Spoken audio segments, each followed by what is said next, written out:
Katraj to Sinhagad trek आहे हा. साधारणतः एक 17 किलोमीटरचा ट्रेक आहे. त्याच्यामध्ये 14 डोंगर आहेत. पूर्ण चढायचे उतरायचे. त्यामध्ये 8 ते 10 तासाचा वेळ. पूर्ण ओव्हरनाईट आहे. त्याच्यासोबत खायचं प्यायचं पण सामान आपल्याला सोबत घेऊन कॅरी करावं लागतं. पाणी आणि प्यायचं पाणी.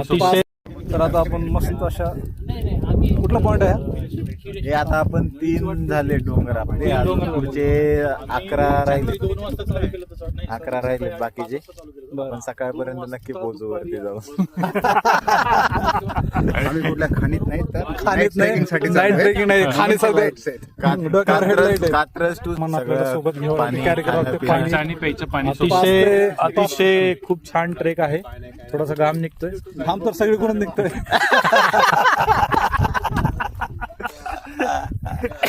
आणि अंकुश माऊली आणि राजू सर तुम्हाला मिस करतोय सगळं. यायला पाहिजे होतं, यायला पाहिजे होतं. एवढा घाम निघतो, आठवणच निघत नाही प्रोमोटला तुमची. हा ट्रेक खास करून अभिजित साठी पाहिजे. अभिजित साठी तर अभिजितचं कुठून पाणी निघालं असतं काही कळलं नाही.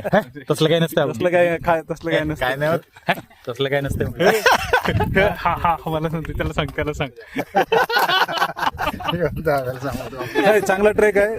जीवनामध्ये एकदा तरी हा ट्रेक सगळ्यांनी करायला. माझा सेकंड टाइम आहे सर. माझा सेकंड जीवनात सेकंड टाइम तरी करायला पाहिजे. फर्स्ट टाइम नाही केला तर. फर्स्ट टाइम करून सेकंड टाइमची तयारी केली पाहिजे. मी 2 वर्षापूर्वी केला होता.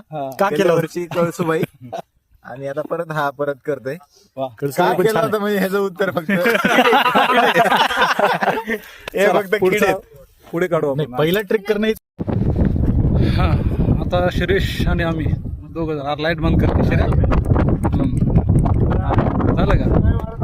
कसा आहे ट्रेक?